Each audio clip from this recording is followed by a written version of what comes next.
대환장 막장 사연이니 같이 분노해 주시면서 들어주시길 부탁드립니다. 조금 가난했던 저희 부모님은 제가 17 나이에 교통사고로 돌아가셨어요. 농산물 시장에 들어가는 채소를 배달하시는 일을 하셨는데 새벽 시간에 졸음운전 차량이 역주행을 하며 크게 사고를 내서 큰 사고를 당하셨죠. 부모님을 잃고 힘든 시기를 보냈더니 어느새 제 나이는 20살이 됐더군요.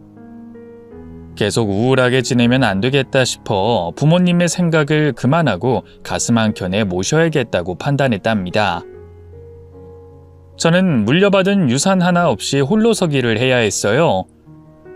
평소 돈 쓰는 걸 아까워하시던 부모님은 그 흔한 보험 하나 들지 않으셨답니다.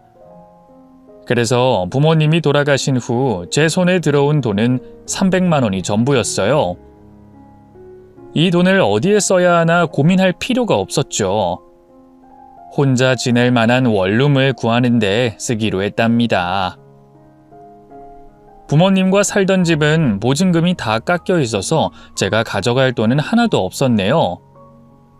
그렇게 17 나이에 혼자 작은 방에서 지내기 시작했는데 생활비를 벌어야 해서 학교를 마치면 알바를 했어요. 사실 자퇴까지 생각해봤는데 학교 담임 선생님이 조금이라도 도와줄 테니 자퇴만은 하지 말라고 하셨습니다. 나중에 가서 후회할 테니 꼭 졸업할 때까지 좋은 추억과 공부도 열심히 하라고 하셨죠. 그래서 담임 선생님 덕분에 마음을 잡고 학교 생활에 충실했어요. 이후 무사히 고등학교를 졸업하게 됐고 대학은 포기했어요. 학자금 대출을 받아가면서 대학 생활을 해도 되긴 하지만 저는 공부를 잘하지 못해서 괜히 돈 낭비를 하는 것 같아 아예 대학을 가겠다는 생각을 접어버렸답니다. 고등학교만 나와도 사회생활하는데 아무 지장이 없었어요. 물론 대기업 같은 곳에는 들어갈 기회가 없었지만 일을 배우고 직장 생활을 하는 데에는 아무런 제한이 없더라고요. 저는 캐디라는 직업을 택했어요. 골프장에서 고객들을 편리하게 해주는 역할을 하는 일이었죠. 급여도 좋고 뽑는 인원도 많다는 말에 주저하지 않고 지원해서 일을 시작했답니다. 드넓은 골프장을 다니며 보조 역할을 톡톡히 해주면 되는 거라 일은 크게 어렵지 않았어요. 다만 나이 많은 아저씨들이 측은대는 일이 잦아서 짜증만 조금 날 뿐이었어요. 이럴 때마다 대처하는 매뉴얼이 있어서 스스로 해결하고 넘어갈 수 있긴 했는데 일주일에 한 번씩은 희롱을 당했답니다. 사실 이런 문제 때문에 일을 그만둔 캐디가 여럿이긴 했어요. 하지만 저는 많은 월급을 포기하고 싶지 않아 진상 고객은 일의 하나라고 생각하고 알아서 잘 대처하고 넘어갔답니다. 그렇게 캐디로 강산이 한번 지나도록 열심히 일했어요. 그 사이 돈도 많이 모았고 작게나마 사업을 할 미천도 마련이 됐답니다. 그래서 이 돈으로 다른 일을 시작하기로 마음 먹었는데 저는 사업이 아닌 다른 걸 하게 됐어요. 몇 년 동안 사귀었던 남자친구에게서 프로포즈를 받았거든요. 그이는 성실하게 일하는 제약회사 영업사원이었고 수년 동안 저에게 진실된 사랑을 보여줬답니다. 남자친구가 결혼하자는 고백에 저는 계획했던 모든 걸 접어버리기로 했어요. 13년 전 사고로 부모님이 돌아가신 이후 혈혈단신으로 혼자 살아왔으니 가족이라는 개념이 너무나도 그리웠습니다. 그래서 그이의 청혼을 단번에 받아들였답니다. 그래서 사업자금으로 쓰기로 한 돈은 혼수 마련하는 데 쓰고 나머지는 미래를 위해 저축해두기로 했어요. 자녀를 낳으면 돈 들어가는 곳이 많은 걸 알고 있으니 제 가족을 위해 쓰기로 결심했죠. 저는 부모님이 계시지 않았으니 예비 시댁에만 허락받으면 됐어요. 혹시나 제 배경을 보고 싫어하시면 어쩌나 했는데 시부모님은 그런 것에 전혀 신경 쓰지 않는 분들이시더라고요. 부모님이 계시지 않고 고졸학력의 캐디 일을 하다가 그만둔 백수인 상황이라고 솔직하게 말씀드렸는데 자신들의 아들과 알아서 잘 살라면서 허락의 말씀을 해주셨답니다. 남편도 고졸이긴 하지만 저보다 나은 배경을 가지고 있어 이렇게 쉽게 허락받을지 예상 못했는데 아주 잘된 일이었죠.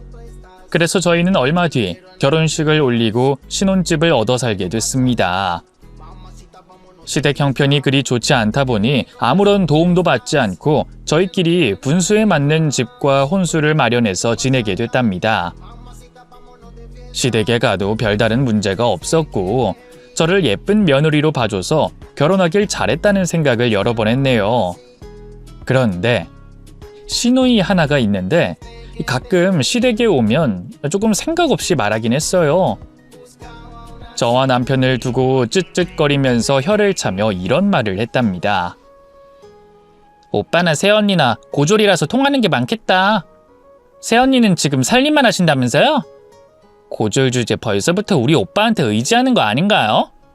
고졸은 나중에 회사에서 잘리면 재입사하는 게 보통 어려운 일이 아니라고요. 그 전에 새언니가 먹고 살 길을 터놔야 하지 않겠어요? 아가씨, 무슨 말씀을 그렇게 하세요? 요즘 학력 보는 회사가 얼마나 된다고 그래요? 물론 대기업이나 공기업은 그럴지 몰라도 중고등학교만 졸업해도 잘 먹고 사는 사람들 많이 봐왔어요. 그런 저학력 인간들이 어떻게 성공한 줄 아세요? 날마다 밤새워가면서 몸 갈아버릴 정도로 수고해서 그렇게 된 거라고요.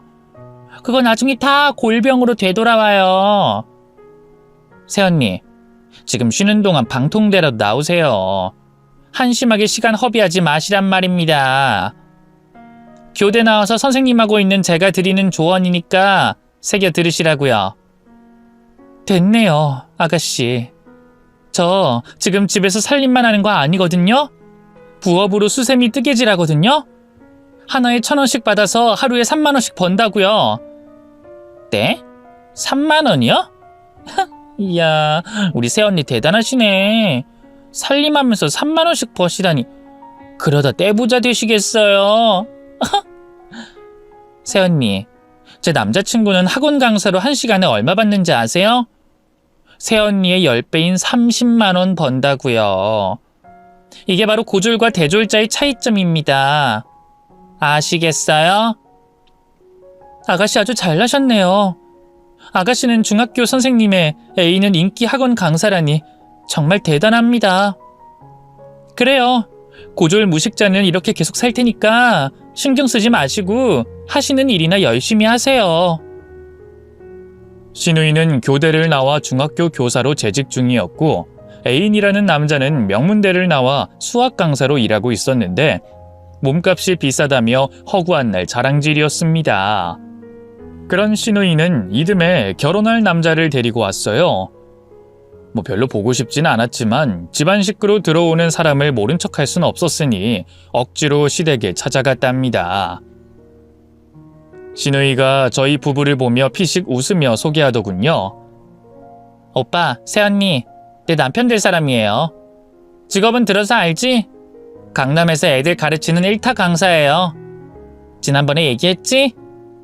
100점짜리 남편감이란 말입니다. 아가씨 대단하시네. 이런 분을 남편으로 들이게 됐다니 정말 대단하세요. 축하드려요. 새언니랑은 다른 세상에 사는 사람이라 신기하시죠? 궁금한 거 있으면 물어봐도 돼요. 잘난 제 남편이 다 말해줄 겁니다. 궁금한 거요? 저 그런 거 없어요. 다른 사람 인생이 별로 궁금하진 않거든요. 시누이가 또 학벌 가지고 잘난 척하려고 하자 제가 싹둑 말을 잘라버렸습니다. 예비 심해부는 처음 인사 온 날은 다소곳하게 앉아 조용하게 있더군요. 그래서 실제 성격이 어떤지 모르고 있었는데 시누이와 결혼식을 올리고 저희와 한 식구가 되자 본색을 드러냈습니다. 제가 심해부의 성격을 한마디로 표현하자면 끼리끼리였습니다. 시누이와 별다를 게 없는 재수탱이었어요. 시누이가 남편에게 네 사람이 같이 밥을 먹자고 연락이 와서 고깃집을 갔는데 신우이라는 년은 고기가 나왔는데도 손 하나 까딱하지 않더라고요. 저는 괜히 싫은 소리를 하기 싫어서 제가 고기를 구웠습니다. 그리고 아주 얄밉게도 다 구워진 고기를 집어가서 먼저 처먹더라고요. 아가씨, 고기 먹으러 왔으면 다 같이 먹어야죠. 그렇게 다 구워진 것만 먼저 골라서 먹으면 어떡해요?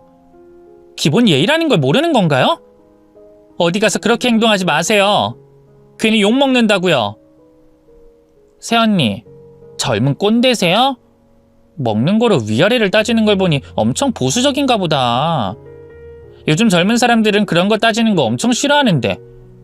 언니야말로 어디 가서 그런 말씀하지 마세요.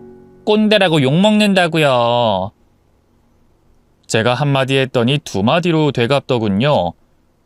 어이가 없고 기가 막히긴 했지만 식사 자리에서 화내는 건 아닌 것 같아 입을 다물고 마저 고기를 구웠습니다. 그렇게 식사를 억지로 하고 자리에서 일어났는데 길을 걷다가 공장 단지를 지나치게 됐어요. 신우이는 코를 막더니 저를 보고 말하더군요. 아우, 새언니, 이게 바로 고졸들의 공기군요.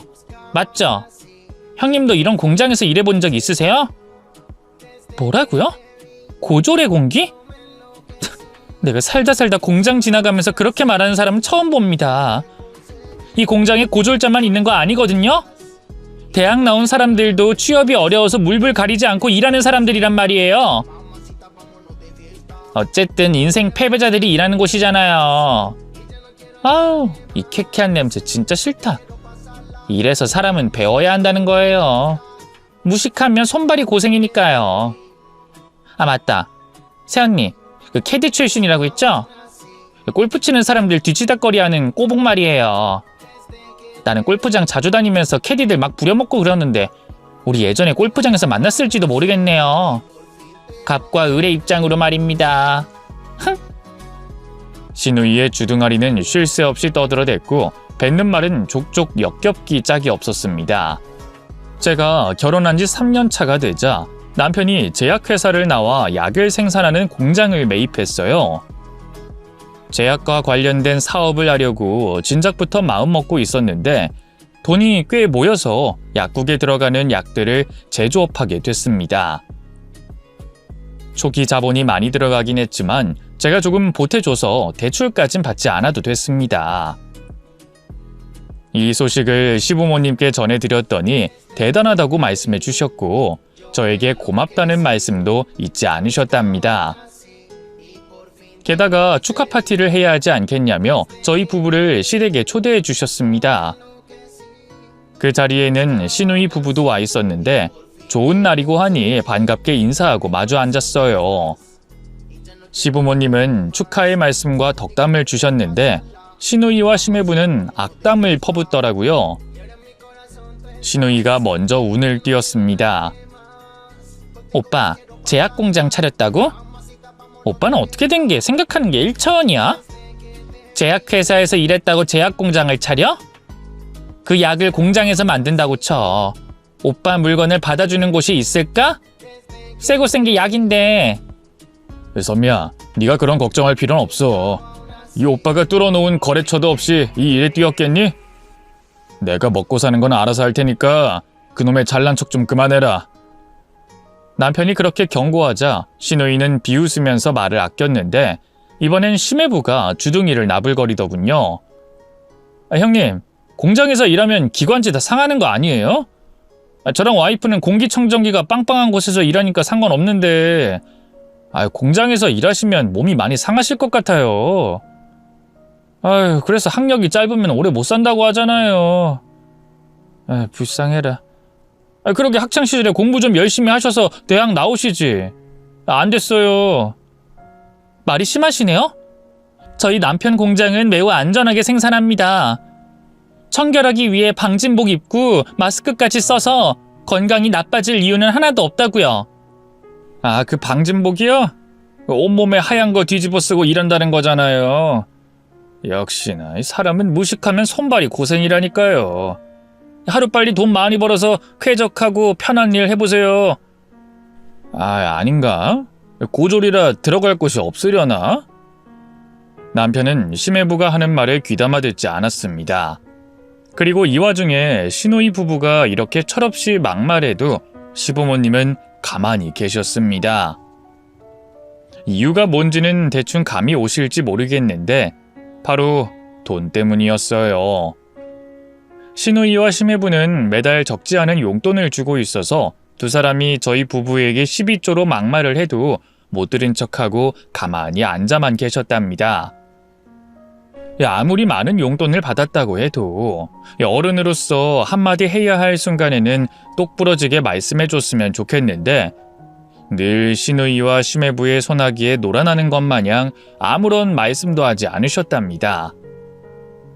그래서 저희 부부도 벌이가 좋아지면서 시부모님께 용돈도 드리고 선물도 여러 차례 했어요. 이 정도 했으면 어른답게 나서줄 때가 있을 거라 생각하면서 말이죠. 그런데 얼마 뒤에 시아버지 생신날에 저는 큰 실망을 하고 말았답니다. 모두가 쉬는 일요일이었는데 시댁에 갔더니 시어머니가 혼자 분주하게 움직이고 있더군요. 그래서 제가 손을 보태드리며 음식을 만들고 있었어요.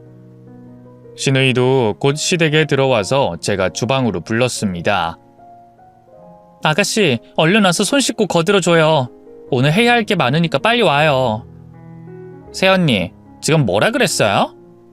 지금 저더러 아빠 생일상을 차리라고요? 하, 이거 완전 어이가 없네. 언니, 전 학교 선생님이에요. 제 손은 책을 들라고 있는 거지 밥상 차리라고 있는 거 아니거든요? 그리고 내가 며느리도 아닌데 왜 주방에 기어들어가요? 못 배운 언니나 밥하세요. 이럴 때는 원래 사람이 급으로 나뉘는 거라고요. 난 학교 선생님이니까 편하게, 언니는 고졸 무식자니까 주방에서 허드렛 일. 알겠어요? 저는 이번에도 꾹 참고 말았습니다. 시아버지 생신날 시누이와 말다툼을 하며 손해보는 건 저였으니까요. 그래서 그냥 시누이가 없는 셈 치고 시어머니와 둘이 주방에서 조리를 했답니다. 그리고 제 남편도 왔다 갔다 하면서 도와줄 일이 있는지 살펴줬어요. 심해부는 시누이 옆에 꼭 들러붙어 앉아서 키득거리며 텔레비전을 보고 있었고요. 두 사람의 모습을 보면 아마 누구라도 패주고 싶었을 겁니다. 음식을 조리하다가 밖에 심부름할 사람이 필요했어요. 남편은 시아버지 염색을 시켜드려서 내버려 두고 시누이와 심해부에게 심부름 좀 하라고 일렀습니다. 아가씨, 소금이 떨어져서 그러는데 마트 좀 다녀와 줄래요? 하, 지금 뭐라 그랬어요, 새언니? 나더러 지금 고조리 시키는 심부름을 하라고요? 에이, 형님, 지금 뭐 하자는 거예요? 그런 귀찮고 쓸데없는 일은 형님이 하셔야죠. 우리처럼 엄마 아빠한테 용돈 많이 주는 것도 아니면서 왜 심부름을 시키려고 그러냐고요. 아가씨, 말 심하게 하는 거 다 참아줄 테니까 어서 가서 사와요. 난 지금 해야 할 일이 많단 말이에요. 정 안 되겠으면 언니가 좀 다녀와 줘요. 제 말에 심해부는 멀뚱히 보더니 소금이 뭐냐고 묻더군요. 정말 기가 막혔습니다. 아주머님, 소금이요? 무슨 소금이요?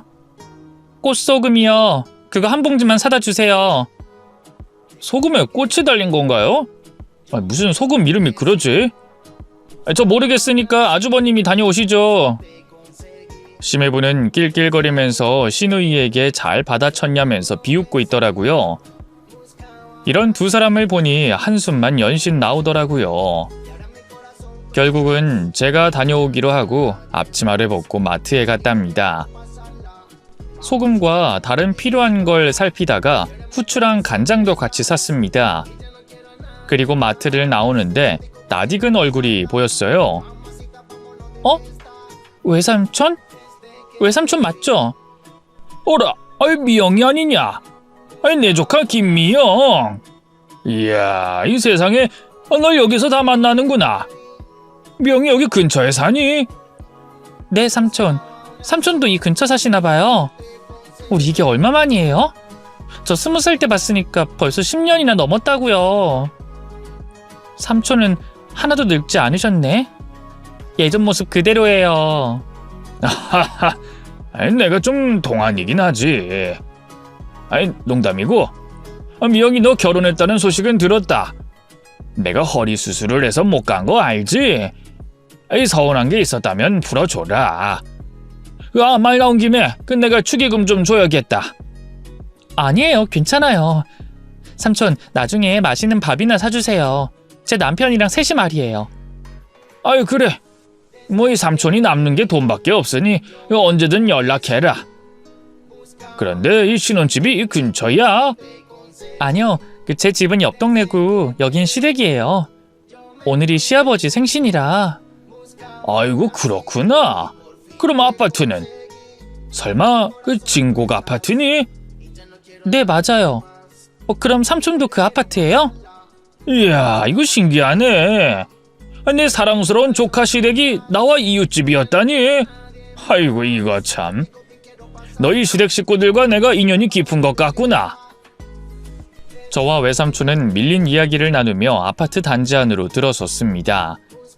그런데 외삼촌이 사는 동과 호수를 듣고 나자 또 한 번 놀랐습니다. 저희 시댁 옆집에 사시고 계셨답니다.